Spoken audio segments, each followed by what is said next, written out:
மனிதர்கள் கற்றுத்தரும் பாடத்தை கற்றுக்கொண்டாலே வாழ்க்கையில் தேர்ச்சி அடைந்து விடலாம். 1000 தடவை சரியாக செய்திருந்தாலும் ஒரு தவறை வைத்தே எடை போடுவது மனித இயல்பு. முழுவதுமாய் நம்பிக்கை வைப்பவர்கள்தான் சந்தேகத்தோடு பார்க்கப்படுகிறார்கள். உலகத்தின் மீது கோபம் வேண்டாம். நம் குறைகளை உணர்ந்து அவற்றை மாற்றிக்கொள்ள கிடைத்த அற்புதமான வாய்ப்பு இது. வாழ்க்கைக்கு தேவை பணமோ பொருளோ அல்ல, புரிந்து கொண்டு எந்த சூழ்நிலையிலும் விட்டு கொடுக்காத, விட்டு விலகாத உண்மையான அன்பு மட்டுமே. நீ போகும் பாதையில் எவ்வித தடங்களும் இல்லை என்றால் அது உன் பாதை அல்ல, யாரோ கடந்து போன பாதை.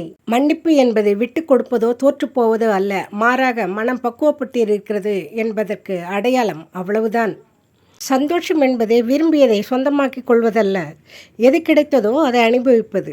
வலிகளும் வேதனைகளும் நிரம்பிய அனுபவங்களையே வாழ்க்கை பாடமாக ஏற்று நம்மை பக்குவப்படுத்தி கொள்ள வழங்கப்பட்ட வரம் இந்த மனித பிறவி. ஒருவரின் செயல் பிடிக்கவில்லை என்றால் அவர்களை பார்த்து கோபப்படுவதை விட அவர்களுக்கு கொடுக்கும் முக்கியத்துவத்தை படிப்படியாக குறைத்து கொள்வதே நல்லது.